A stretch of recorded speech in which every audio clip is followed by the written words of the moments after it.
totally not needed at all when I introduced probably the best known person on these grounds, one of the most respected people in the history of our sport of eventing, our cross-country course designer, Ian Starr.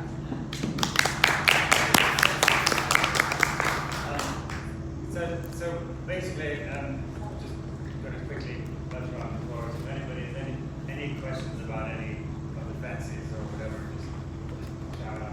I mean, the single fences, I presume I could just let past them as they were. But anyway, the most important thing for me this year is moving the start to finish. I think it gives the course a better flow, and it avoids finishing up the hill from bottom of the middle field right up to almost the main arena. Pictures were hard work. Fair climb at the end of the course. And probably a lot of you will remember that last year some of the horses finished full of gallop and some were really toiling at the end. So for me, the whole flow is better, and it's allowed me to keep the standard, 5-star standard, all the way through. I felt from the bottom of the hill last year in that middle hayfield that I had to back off, and it was almost 3.5 to 4-star on the way home. We're still technical difficulties, but I felt that I couldn't really give the 5-star dimensions big spreads because the horses were getting out of the rear. So at the moment, I'm happy with the flow, and also there's none of the riders attack me, which is kind of unnerving. I feel better when they're giving me a hard time. They're actually nice to me. Yeah, there's something wrong. To the extent, this is nothing to do with the course, but I'm wandering around half an hour ago in my Walmart wellies, and Le Chamu gave me a new pair of boots, and they decided my Walmart wellies weren't good enough. There's other stores apart from Walmart. So I'm kind of benefiting already, so I feel better. Anyway, back to the course. So the start is obviously it's on top of the hill, it's a bit flat. The first fence is often a bend, and I deliberately put it there because if anyone gets too sneaky and tries to cut around that corner, they could easily have a 20 penalties by running out of the first fence. I'm kind of hoping that they're on the case, that they're not getting too excited at the start. And then the second fence, this Trakehner, I had planned to have it in the warm-up area, and then when I walked from the start box, I decided it was in the way, so it became number 2. So there was nothing really great in the imagination or thought, and some of the riders were a bit concerned. There was a big ditch on fence 2, but to me it's just an inviting kick-on fence. And then the big chase fence at the top of the slope. This is going to give them a real big feel. It's a lovely fence, and it'll get the horses way up in there, and the runaway landing, they're going to be barely travelling down that hill and round the corner to the first water. It's a friendly-ish first water, but the Oriel birds, they're not to be ignored. You've got to take your time to get straight on and jump them accurately. I think if they're trying to be clever and do the angle there, if they leave a leg at all, they could easily tip the rider out the side door. So not difficult, but need to concentrate. And then onto the timber track, and wow, what I'd give to have my horse here to just gallop out of that. It's perfect ground. If you walk on it, it's like walking on a carpet. It's amazing. Even if you fell off, it's quite cushy. But it'd be great to just wing up to that and have a real good feel. Into the arena, first time in the main arena, and I wanted to bring them in one corner and out the other, and get a little bit persuading to change the course around, and then even more persuading when I said I wanted to go in one gate and out the other gate. They said, yeah, can you not do the whole lot in and out of one? But I'm a pretty bloody-minded Scotsman, so I have to stand my ground. Anyway, as always, they're incredibly nice and generous to me here. So gallop in, you've got the single roll top, and then this combination. It'll be quite interesting because when you approach, excuse me, that big brush box, you're looking straight into the grandstand, and some of the horses won't even notice the people in the stand. Others will be backed up. You can see there. So I know one or two of the riders already said they're thinking a little bit, sticking to the fence on the left, a little bit left, right over the first, and getting to the second element on 3 stride. What I have said to them, the Bogader, is you may plan the 3 strides, but if a horse is backed off and lands a bit steep, then the 3 might not be there. So they're going to have to be able to react to however the horse jumps that first element. But I don't anticipate problems, and then it's a good winging out through the corner of the arena, and it's great because I think that people, if it's raining, that people can sit in the VIP tent and see the horses up close and personal without getting wet. And then we've got a little narrow bridge coming out of the trade fair onto the oval, and then gallop down the hill to these offset tables. 2 big strides. If anybody gets a little bit show jumping minded, then they're going to be struggling with the 2s. They've got to be travelling around there's a flower garden that gets in the way. But they should be quite inviting. And then this is very much a sort of right-left turn. So the horses should be set up for this boxer. It's frangible pins, so the riders have got to jump it carefully. But I don't foresee any issues. And then on to what I think is the first major question on the course. The direct line is over this little skinny here, and then down to the middle of the 3 brushes. Yeah, so the left hand side one of these 2, and then just on the left of the 2 little trees is the 3rd element. So it should be 5 strides from the top to the brush, and then 3 strides to the final brush. There is a long way, and I've put a whole lot of trees and flowers and pumpkins in the way to stop people trying to mix it up. So there's an ABC long and an ABC direct, but we could still see riders doing any and every which way through there. I hope you noticed the dinosaurs there. Absolutely nothing to do with the course, but I kept driving past them at the garden centre down the road when we were going to Marius for lunch, getting the course ready. And I said to Tyson and Bonnie that I wanted those dinosaurs on the course. So they went in and chatted the guy up, and he delivered them for me, which was incredibly kind. I think we might have to give the family a ticket or 2. It's great, and I just love it. It just gives people something else to do. The second water, it's the first boat's supposed to be on dry dock. It's getting worked on. But it's a big jump in, big spread, big drop. That was last year's 3-star fence in the water. And I put a 5-star fence there. And the course suddenly went from a 5-star event to a 10-star event. And even I didn't have a big enough pair of you-know-what to make it a 5-star fence. So I'm expecting a big jump, land, 4 strides to the boat in the middle, and then 3 strides to the lighthouse out. I said to Tyson I wanted a square type or an octagonal or hexagonal lighthouse. So I had to look up to see if such things existed. So he did a brilliant job of that. There is an alternative for the B element if they scramble in the way in, but I don't really foresee people using that. And then down the hill to this massive ditch brush.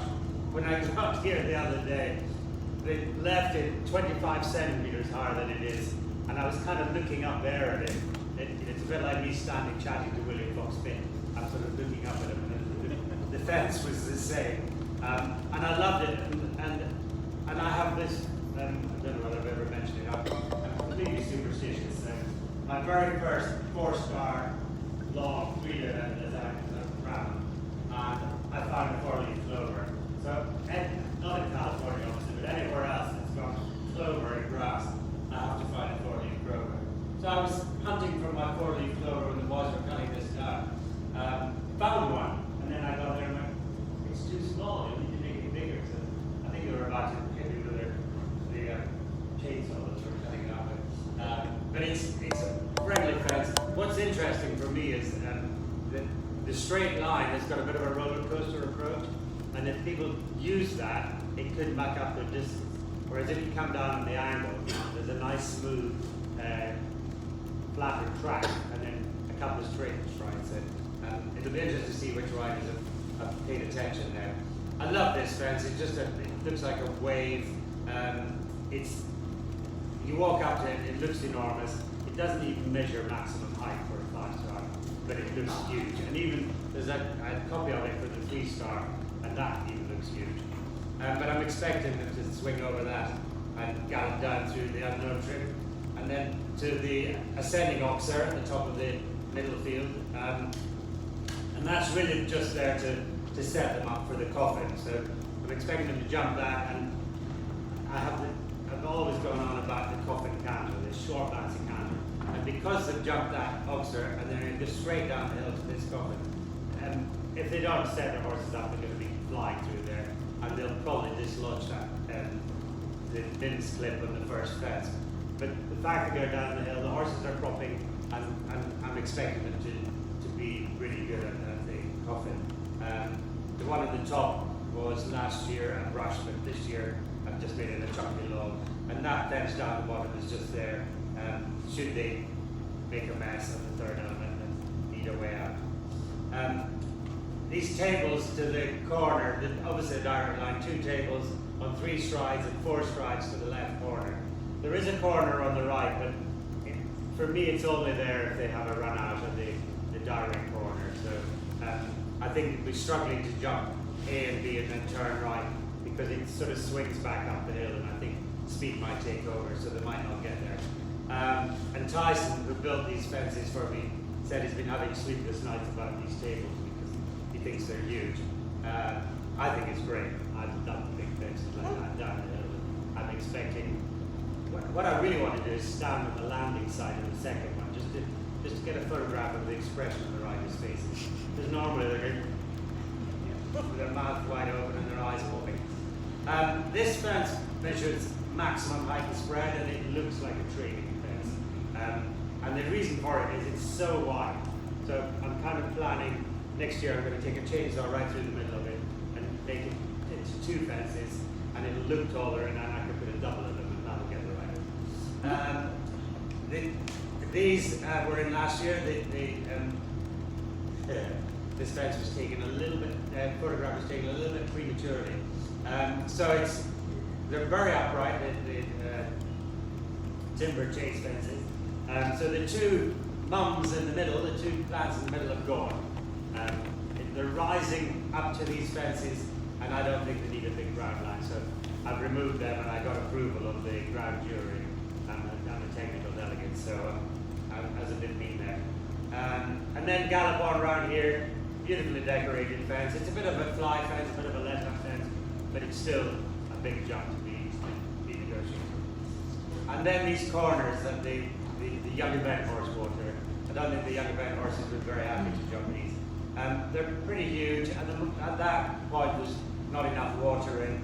I think I was there a couple of hours ago, and the first of 7 more water truckloads going in there. So the water, should they get in there, which they shouldn't, it will be about 3 feet deep. But what I wanted was, when you see underneath the corner fence, I wanted all that dirt covered up in water. So I don't think I'm very popular by the boys having to find the water. Anyway, I don't think there'll be a lot of problem, but if they have an issue, we've got my favourite, the owl holes. And Doug Payne said to me, thank God we don't have to jump these owl holes, because he thinks he's so tall he nearly decapitates himself on the brush at the top.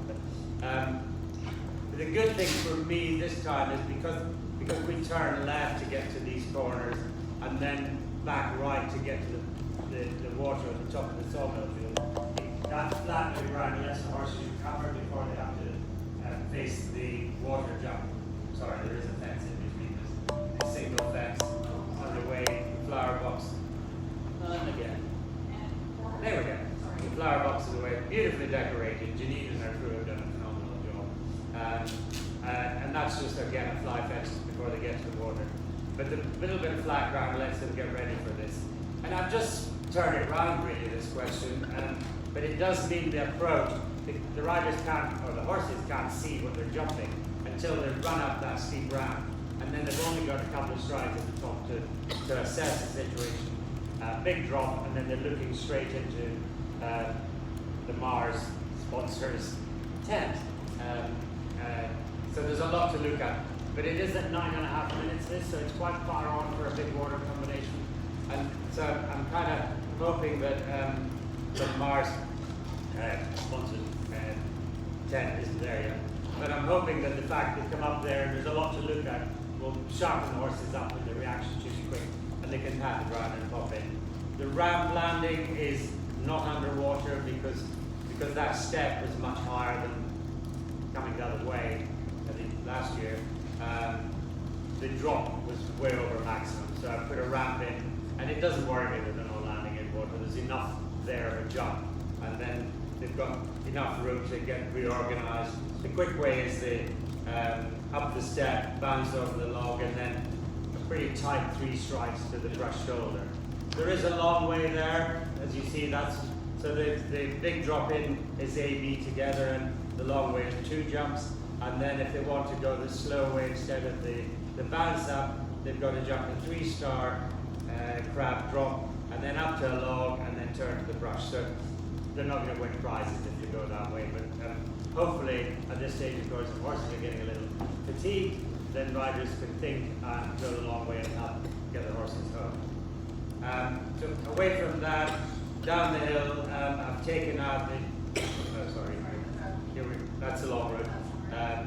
I've taken out the Oxer before the corner. This was a corner last year.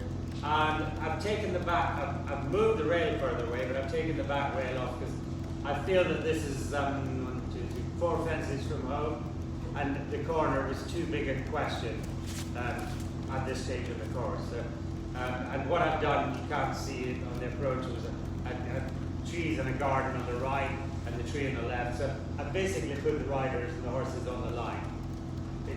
The horses have got to be honest and stay straight. But I've taken, you can see it's a massive ditch and rail. But I've taken a lot of the guesswork out of it, and I've tried to put them on the right line. It's up to them to get the right striding. I still think we might have the odd run out, and if they do, they've got the T together there as the long route. And then down to the roller coaster. I've got the roller coaster much closer to the drop. And if you have been up there, you'll see that I've got fairy lights all over it. And today in the rain, they were lovely and bright. Tomorrow in the sunshine, you might not see them. But it amused me. Last year, I got the boys to order me on Amazon. I got them to order me some fairy lights, and they were pinning them up. And I said, oh, they're not very good, but they might be better when you switch them on. And they said they are on. And I couldn't even see that they were on. So anyway, we've got these lovely big bright lights, and I'm hoping we can see them on the day, but there won't be a distraction to the horse. It just amuses me, that's all. So they go down over that. There is a long way. If they don't want to do through the roller coaster and down the drop, they've got 2 of these side easer fences, and then they have to swing left at the bottom of the drop and get to the 2 cabinet houses, cabinet yards. It's really a question of, depends how they drop off there, what striding they're going to get. I'm hoping that they'll jump off on the right side as they're approaching the drop and turn to the first one and then turn in the end to the second one. If they try and go too straight, I think it's quite a big ask, but people have to decide what their horses are capable of and what they see from their own eye and their own point of view. Penultimate fence is a table. It's not maximum spread, and it's got a lovely 45-degree front on it. So it's downhill a bit on the approach. So horses, if they are getting a little tired, should get a bit of energy back on the downhill, and then the riders can ride the fence. And then it's into the middle field and a very, very bright, cheerful last fence. I want the horses to see it and pay attention. And even if they're a little tired, it's nice and bright with a brush top, so they should be able to pop over that without much trouble. And then what I'd also like with the finishing in the middle field is the horses then go off into the quiet corner for the vet box. And then once the vets have passed them as fit well, they just walk through the trees back to the stable. So for me, it's the whole thing should work out then. I'll tell you on Saturday night. And if it goes badly, I might not be here. Any questions? Sorry. Any questions? And Cheryl, bring the mic. Sorry. Okay. Up front, Cheryl.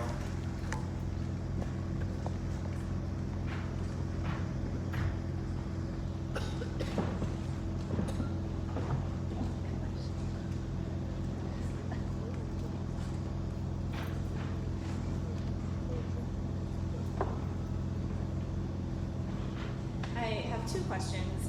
You talked a bit about the drive with the 2 cabins. When we were walking it yesterday, I know you just said that you were thinking riders would kind of turn in the air, but with them being separately numbered that way, did you set that in?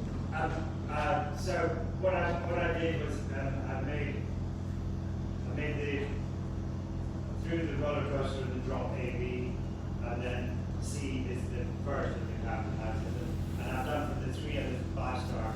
I made the last element a separate number, and it was mainly if they go the long route.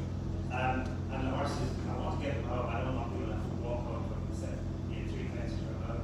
So if they went the long route and they jump the first one, they can circle left and jump the second one. So it's really, I'm just thinking of tired horses that are still jumping, but riders don't want to ask a big question. I'm still trying to get them home. And I may have missed a little bit at the very beginning, but I'm curious, what's the biggest thing you learned about this track and this ground and this facility between last year and this year?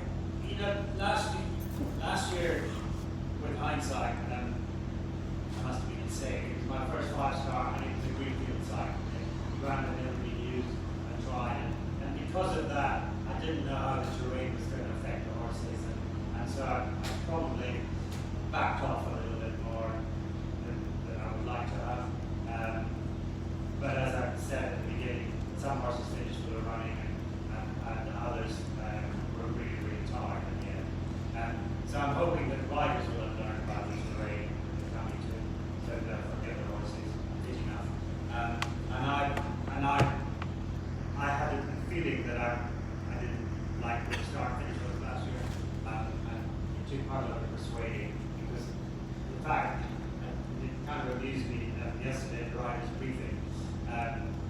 Someone, Mary Calder, was asked by a lot of people that does it feel easier the second year? She said, thanks to Ian changing the course, they had to do all the rotates, all the warm-ups, all the back to the stables, all the tracks that we're going to be redone. She said it feels like her first year again for her. So it hasn't been easier for her, but it has. I feel as though I've got more of a handle on what to expect. So as I said, the riders have been very positive so far, and so I'm hoping that the flow works better and horses can finish more through running and not by 17.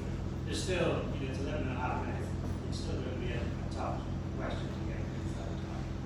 But last year the ground was perfect. It was top of the ground. It was fast, and I had a lot of abuse of the timing. And hopefully I've got it right this year, and I've walked the course with a wheel and the TDs, 2 TDs, and walked with wheels, and the 3 of us came up within 20 meters of each other, so, and no riders attacked me yet that time, so hopefully it'll be okay. Any last questions? Well, Scotty, thank you so much for taking the time. I have one last question before we let you go. We didn't hear about your ride this morning. It's one of those weak moments. Caroline Martin is in England and has been there for quite a few months. And she said, would you consider riding my 5-year-old, the young deaf person, Amberton? Because I'm hopeless at saying no to a child. And I said, yeah, and then as soon as I said yeah, I thought, that's such a mistake. She hasn't been at home to work the horse, so the girls have done a great job of getting him ready. He's not used to me, I'm not used to him. We've done quite a lot of work, and then I thought I'd worked quite hard, and he went into the main arena, and he was Mr. Cool and relaxed, and I thought, oh, this is going to be good.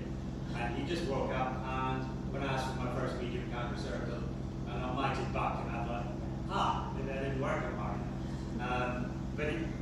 I'm very, very privileged to be riding him. No pressure, because he won the 4-year-olds last year. It freaks me out because I'm not going to win the 5-year-olds. But it's fun to do. And as long as I'm getting well, I'm not going to say that. I might say no if they offer me a 5-star ride. Well, I was impressed just with all the demands on your time and your schedule to add something like that to actually be meeting here. But we thank you so much for taking the time to come up here. I've heard only great comments about the course, and I'm sure come Saturday evening, you're going to feel very, very good. Thank you. Thank you.